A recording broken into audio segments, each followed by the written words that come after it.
नमस्कार, शाम के 4 बज चुके हैं। आपके साथ मैं हूं प्रीति दहिया और योगी आदित्यनाथ आज दिल्ली दौरे पर हैं, जहां उनकी मुलाकातों का दौर इस वक्त चल रहा है। सबसे ज्यादा नजरें टिकी हैं उस मुलाकात पर जो अब से थोड़ी देर में होने वाली है। सीएम योगी आदित्यनाथ मिलेंगे प्रधानमंत्री मोदी से। यूपी में बम्पर जीत के बाद पीएम मोदी से योगी की ये पहली मुलाकात होगी। माना जा रहा है कि योगी के दिल्ली दौरे के दौरान ही यूपी में नई सरकार की रूपरेखा भी तय हो जाएगी।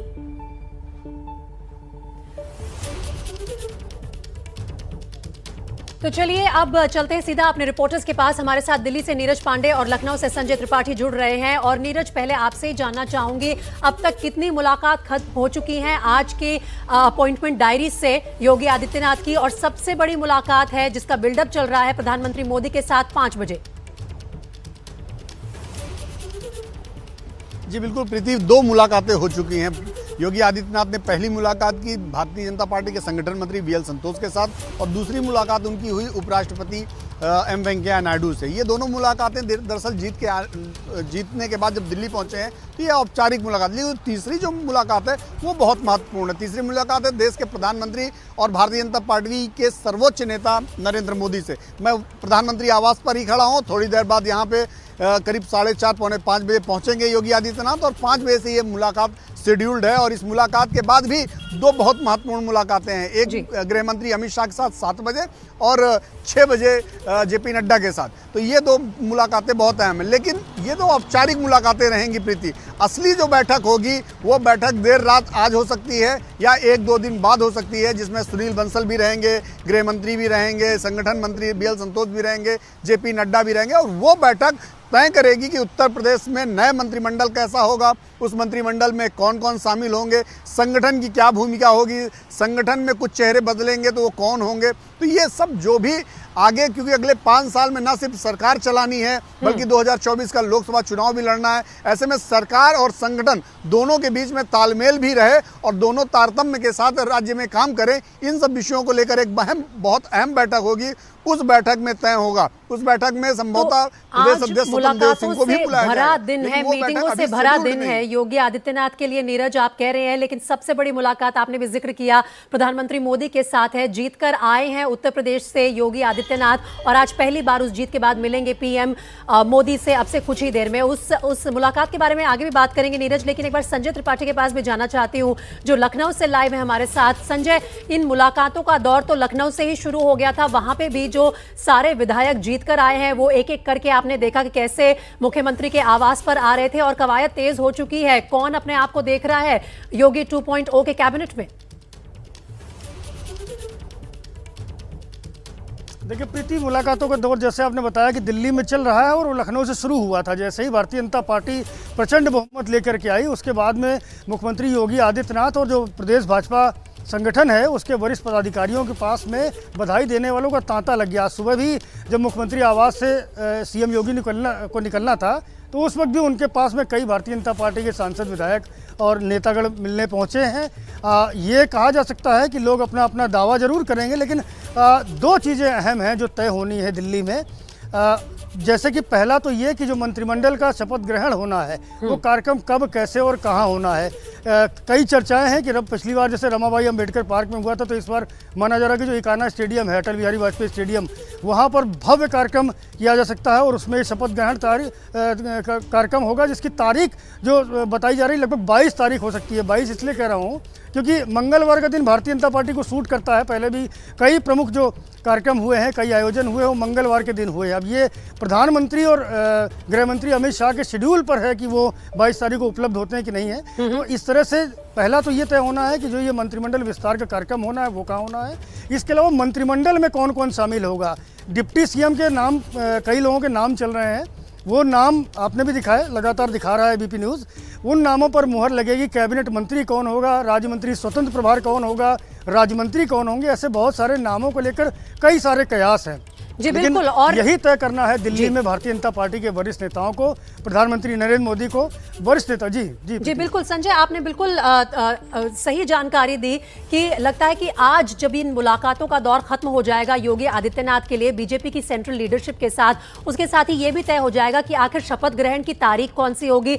संजय त्रिपाठी बता रहे हैं कि 22 मार्च तारीख हो सकती है। ज्यादातर मंगलवार का दिन शुभ मानती है भारतीय जनता पार्टी, लेकिन उस दिन क्या प्रधानमंत्री और गृह मंत्री उपलब्ध होंगे अपने शेड्यूल के हिसाब से, वो एक बड़ा सवाल है। और साथ ही कौन वो चेहरे होंगे जिन्हें पहली बार मौका मिलेगा, कौन वो चेहरे होंगे जिन्हें रिपीट किया जाएगा योगी आदित्यनाथ की दूसरे टर्म की सरकार में उत्तर प्रदेश में। नीरज, ये 4 डिप्टी सीएम के पीछे लॉजिक क्या है, इसका राज क्या है, इसकी तरफ क्यों बढ़ती नजर आ रही है भारतीय जनता पार्टी इस बार? प्रीति देखिए, ये सब कयास है कि कितने के डिप्टी सीएम होंगे, कितने मंत्री होंगे, इन सब का जो सही मामले में जो जानकारी आएगी, जो पार्टी की जो कोर कमेटी की बैठक होती है उस बैठक के बाद पता चलेगा। क्योंकि देखिए भारतीय जनता पार्टी में एक बहुत बड़ी प्रक्रिया होती है। किसी भी फैसले को लेने से पहले एक बैठक होती है, सभी वरिष्ठ लोग बैठते हैं, सबकी अपनी अपनी राय ली जाती है और राय के बाद ये निष्कर्ष निकाला जाता है कि क्या निर्णय लिया जाए। प्रधानमंत्री से मुलाकात को मंत्रिमंडल विस्तार से जोड़कर देखना ठीक नहीं होगा, क्योंकि प्रधानमंत्री नरेंद्र मोदी हो या भारतीय जनता पार्टी में कोई भी बड़ा नेता हो, कोई भी अकेले फैसला नहीं करता है। इसके लिए एक सिस्टम बना हुआ है भारतीय जनता पार्टी में, उस सिस्टम के तहत ही फैसले लिए जाते हैं। राय जरूर ली जा सकती है किसी बड़े नेता से, लेकिन जो निर्णय होता है वो सामूहिक होता है। इसलिए मैं ये कह रहा हूं कि कितने डिप्टी सीएम होंगे या कितने मंत्री होंगे, इस पर थोड़ा जल्दबाजी होगा, क्योंकि अभी ये जो मुलाकातों का दौर है ये औपचारिक मुलाकात है। यानी कि जीत के बाद मुख्यमंत्री योगी आदित्यनाथ दिल्ली आए हैं तो अपने वरिष्ठ नेताओं से मिलकर उनको धन्यवाद देंगे, होली की शुभकामनाएं देंगे, ताकि चुनाव इतने बड़े चुनाव में सेंट्रल लीडरशिप पीठ थपथपाएगी योगी आदित्यनाथ की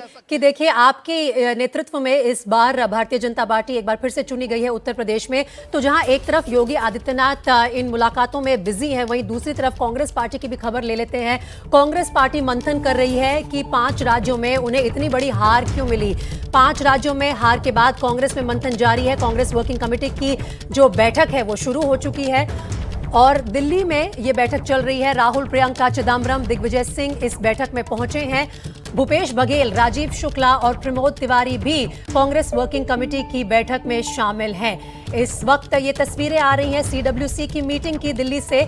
आज कांग्रेस पार्टी मंथन मोड में है, क्योंकि ये सोचना होगा कि 5 राज्यों में इतनी भारी हार कांग्रेस पार्टी को क्यों मिली, कहां गलत जा रही है। और सबसे बड़ा सवाल इस वक्त जो कांग्रेस पार्टी को लेकर बना हुआ है वो ये है कि क्या नेतृत्व में कोई बदलाव हो सकता है। इसी सवाल को लेकर सीधा चलते हैं आशीष कुमार सिंह के पास, मेरे सहयोगी हमारे साथ जुड़ रहे हैं। अब आशीष, नेतृत्व में बदलाव देख सकते हैं क्या कांग्रेस में?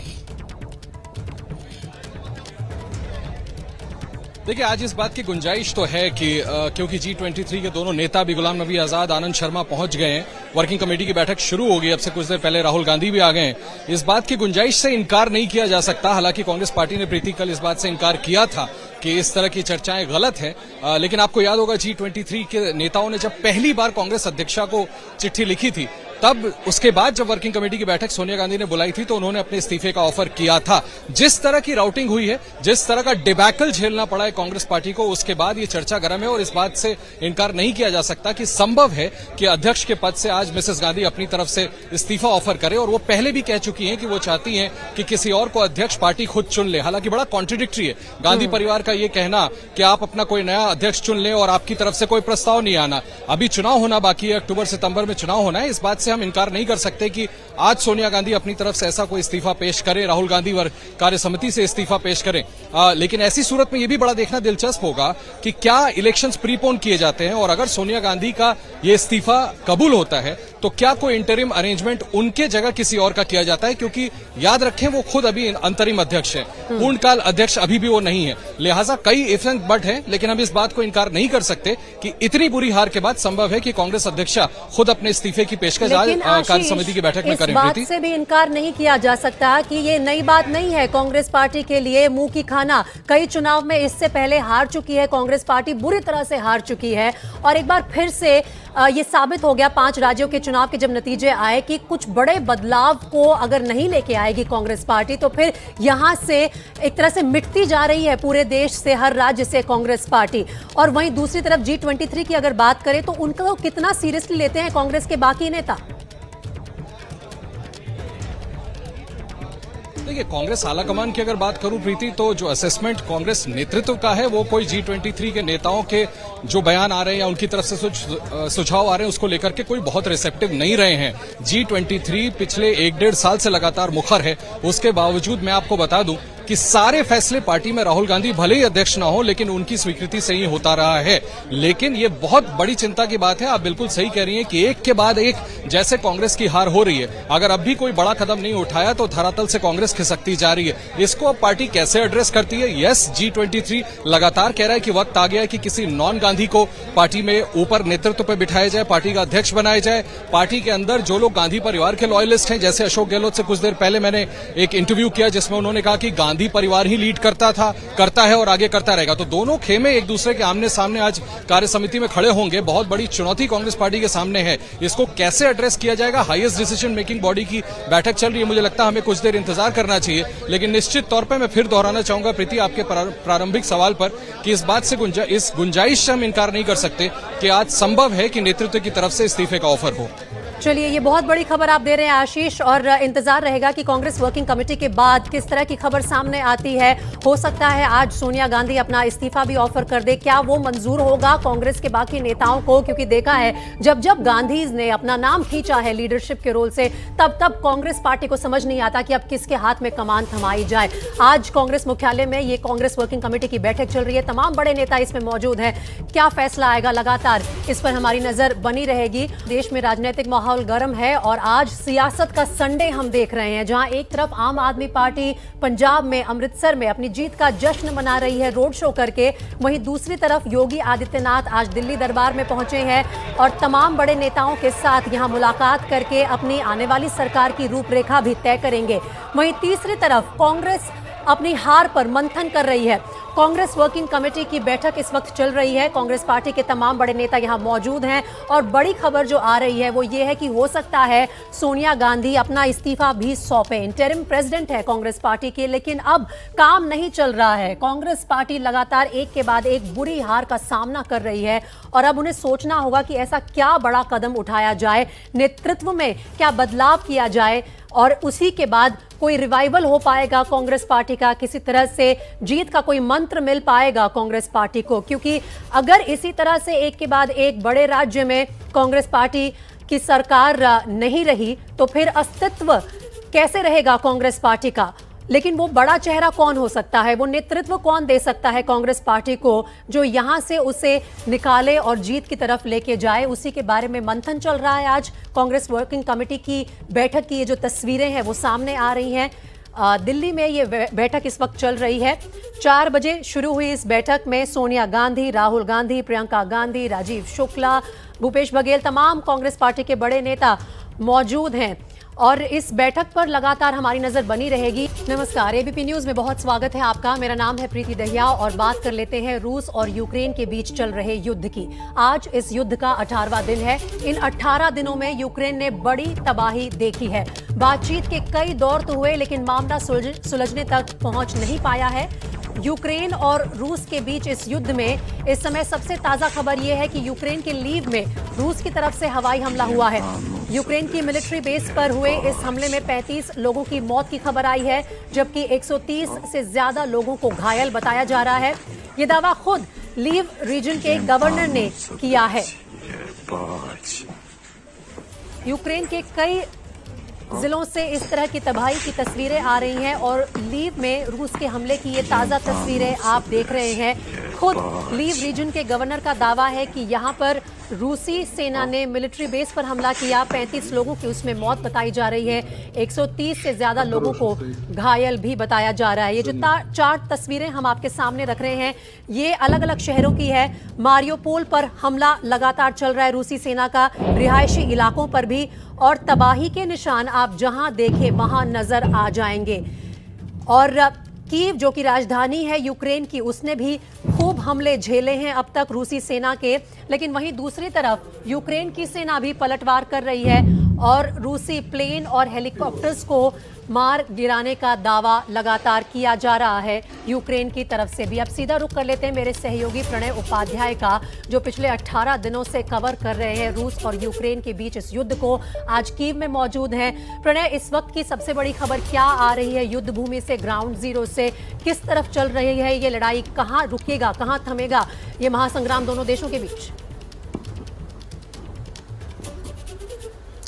प्रीति, ये बहुत बड़ा सवाल है कि आखिर ये संग्राम कैसे रुकेगा, लेकिन इस वक्त की सबसे बड़ी खबर ये है जो भारत के लिहाज से महत्वपूर्ण है कि भारत ने जो यूक्रेन में अपना दूतावास था उससे पहले कीव से लवीव में शिफ्ट किया था और अब यूक्रेन से बाहर उसे पोलैंड में शिफ्ट कर दिया गया है, क्योंकि हाल ही में लीव के ऊपर जो लवीव में हमले हुए हैं, इवानो फ्रैंकोविस्क में हुए हैं, लुत्स्क में हुए हैं, ये जो पश्चिमी शहर थे उन पर हमलों का सिलसिला देखने के बाद भारत सरकार ने यह फैसला लिया है कि यूक्रेन से अब भारतीय दूतावास और भारत की दूतावास के तमाम ऑपरेशंस को फिलहाल टेम्पररी तौर पर पोलैंड शिफ्ट किया गया है। जहां तक सूरत हाल का सवाल मैं बताऊं, इस समय तापमान का पारा भले ही जीरो से नीचे चल रहा हो, लेकिन जो युद्ध का पारा है वो निश्चित रूप से चढ़ा हुआ है। मेरे पीछे अगर मैं आपको दिखाना चाहूंगा कि ये जो कीव शहर है इसके दोनों छोर, यानी जो नदी के उस पार का छोर आप देख रही हैं कैमरे पर इस समय, ये पूर्वी छोर है और इसके दूसरी तरफ में पश्चिमी छोर है और इन दोनों तरफ से ब्रोवारी से लेकर इरपिन और बोचा और गोस्तमिल, इन तमाम इलाकों के ऊपर करीब करीब 20 किलोमीटर के फासले पर रूसी सेनाएं हैं और लगातार कीव के खिलाफ दबाव बढ़ता चला जा रहा है। हाल ही में अब से कुछ देर पहले जो एडवाइजरी इशू की गई उसमें इस चीज की तैयारी बताई गई है कि 15 दिनों का सामान स्टोर कर लिया गया है कीव के अंदर और अगर नाकेबंदी होती है, यानी अगर सीज की स्थिति होती है तो कीव किस तरीके से सरवाइव करेगा। और इस शहर के आसपास जबरदस्त किलेबंदी की गई है। जितने रास्ते हैं उन तमाम रास्तों के ऊपर रॉकेट नजर आते हैं। हमने ग्राउंड पर जाकर ब्रोवारी से लेकर इरपिन तक दोनों ही छोर के ऊपर जब हमने ग्राउंड रिपोर्ट ली तो जबरदस्त तैयारी एक तरफ रूस कीव की नजर आती है, यूक्रेनी सेना की नजर आती है, तो दूसरी तरफ लगातार आक्रामक कार्रवाई का सिलसिला जो है वो रूस की तरफ से नजर आता है। चाहे चर्निहाइव के इलाके के अंदर बमबारी हो या बूचा, इरपिन, मैरोके, ये तमाम जो इलाके हैं कीव के आसपास के इलाके हैं उन तमाम इलाकों के ऊपर लगातार बमबारी का सिलसिला जारी है। लगातार जो है जो दबाव है वो बना हुआ है। यूक्रेनी सेना भी लगातार दावा कर रही है प्रीति कि उसने रूसी सेना के जो टैंक कॉन्वॉयज हैं उनको ध्वस्त किया है, कई जगह उसके लड़ाकू विमानों को मारने का दावा किया है, लेकिन फिर भी अभी तक दबाव कम नहीं हुआ है कीव के ऊपर। और ये निश्चित रूप से चिंता की बात इसलिए है क्योंकि 18 दिन हो चुके हैं, न तो रूसी सेना कीव में दाखिल हुई है और न ही उसने इसकी किलेबंदी, इसकी घेराबंदी को छोड़ा है। जी बिल्कुल, ये तमाम अपडेट्स आप लगातार हम तक पहुंचा रहे हैं प्रणय। इसी बीच एक और ब्रेकिंग न्यूज आ रही है, जल्दी से उस पर नजर डाल लेते हैं। बताया जा रहा है कि यूक्रेन के एक और बड़े शहर पर रूसी सेना ने हमला किया है और यूक्रेन के निकोलाइव में भी रूस का हमला हुआ है। इस वक्त की ताजा खबर आ रही है युद्ध भूमि से। इस हमले में 9 लोगों की मौत की खबर आई है और आज यूक्रेन और रूस के बीच युद्ध का 18वां दिन है। रूस की तरफ से लगातार हमले तेज हो रहे हैं। कीव जो कि राजधानी है यूक्रेन की, उसकी घेराबंदी चल रही है, लेकिन अभी भी राजधानी में दाखिल नहीं हुई है रूसी सेना। इसी बात की पुष्टि भी कर रहे थे और जिक्र भी कर रहे थे मेरे सहयोगी प्रणय उपाध्याय जो ग्राउंड जीरो पर मौजूद हैं। तो प्रणय, इस वक्त जो बड़ी चिंता लगी हुई है, जैसा कि आपने जिक्र किया कि हमले लगातार चल रहे हैं रूस की तरफ से, वो शहर में भले ही ना घुसे हों, उस पर कब्जा ना कर पाए हों, लेकिन घेराबंदी चल रही है। और डायलॉग प्रोसेस का क्या हो रहा है? ज़ेलेंस्की की तरफ से लगातार पेशकश हो रही है कि मैं डायरेक्ट पुतिन से बात करने को तैयार हूं किसी न्यूट्रल लोकेशन पे। उसके चलते कहां पहुंची है बातचीत? देखिए, जवाब मॉस्को की तरफ से आना है। राष्ट्रपति पुतिन ने इस चीज़ का अभी तक कोई जवाब नहीं दिया है। जो प्रस्ताव ज़ेलेंस्की की तरफ से दिया गया था कि वो जेरूसलम के अंदर बातचीत करना चाहते हैं। 3 दौर की बातचीत बेलारूस के अंदर दोनों देशों के बीच हो चुकी है अब तक, लेकिन किसी तरीके का ठोस समाधान नहीं निकला है। सेफ कॉरिडोर्स और जो पैसेजेस बनाने की बात हुई थी वो ज़रूर दोनों के देशों के बीच में सहमति बनी थी और उसके अनुसार जो नागरिक हैं या अंतर्राष्ट्रीय जो इंटरनेशनल सिटीजन्स हैं या दूसरे देशों के नागरिक हैं वो ज़रूर यहाँ से निकल के गए हैं, कई लोगों निकले हैं, लेकिन अब भी बड़ी संख्या में लोग कीव में मौजूद हैं। और ऐसे में बड़ी चिंता इस चीज की है कि रूसी सेना कब, कैसे, किस तरीके से दाखिल होगी, अगर दाखिल होती है तो, और अगर बातचीत का रास्ता नहीं निकलता है तो ये लड़ाई आखिर कितनी लंबी होगी या कितनी लंबी हो सकती है, क्योंकि ये सीज की एक स्थिति है। जिस तरीके से किले के आसपास घेराबंदी डाली जाती है, लगभग उस तरीके की घेराबंदी दोनों छोर से फिलहाल रूसी सेना की नजर आ रही है। न तो रूसी सेना पीछे हटी है और न ही यूक्रेनी सेना उन्हें बाहर निकालने में कामयाब हुई है। एक डिफेंसिव पोस्चर यूक्रेनी सेना और यूक्रेन सिक्योरिटी फोर्सेस जो हैं उनका फिलहाल नजर आता है। शहर के चारों तरफ कई लेयर के अंदर डिफेंसिव जो पोस्चर्स हैं, जो पोजीशंस हैं, वो इस समय इख्तियार की गई हैं। लेकिन ये लड़ाई कब कैसे खत्म होगी, डायलॉग से खत्म होगी या नहीं होगी, क्योंकि अब रूस ने जिस तरीके से पश्चिमी हिस्से पर निशाना बनाया है, लवीव में जिस जगह पर हमला हुआ है वो पोलैंड बॉर्डर से महज 10 मील की दूरी पर है। तो ऐसे में निश्चित रूप से चिंताएं बढ़ती हैं कि अगर कीव की सप्लाई लाइन काटती हैं या पिछले जो पश्चिमी शहर है वो भी जद में आते हैं, तो इससे लड़ाई का दायरा और बड़ा हो सकता है, लंबा हो सकता है। तो लगातार लड़ाई का दायरा जो है वो बढ़ता ही नजर आ रहा है। रूस के हमलों में लगातार एक के बाद एक कई बड़े शहर यूक्रेन के ध्वस्त होते जा रहे हैं और खंडर बनते जा रहे हैं। ये एक नज़ारा ऐसा ही कुछ सामने आया है चेरनिहिव शहर से। वो देखिए आप किस तरह से यूक्रेन के चेरनिहिव में ये तबाही की तस्वीर देखी जा सकती है। कई रिहायशी इलाकों पर भी रूसी टैंकों ने, रूसी मिसाइलों ने निशाना दागा है, हमला किया है, उन्हें तबाह किया है।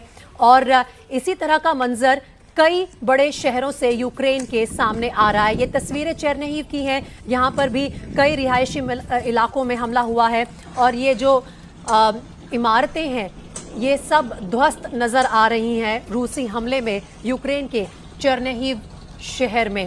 पीएम मोदी से मिलने के लिए निकल चुके हैं। यूपी सदन से अब से कुछ देर पहले ही रवाना हुए हैं योगी आदित्यनाथ और 5 बजे उनकी मुलाकात तय है प्रधानमंत्री मोदी से।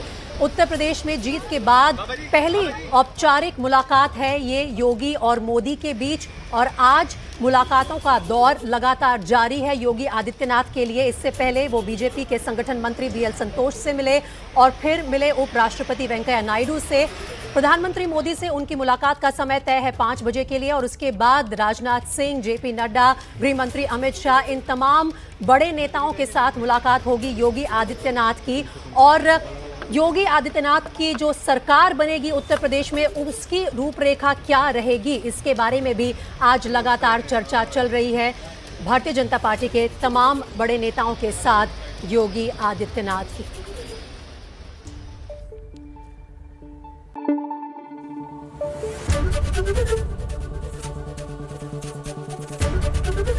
एबीपी न्यूज आपको रखे आगे।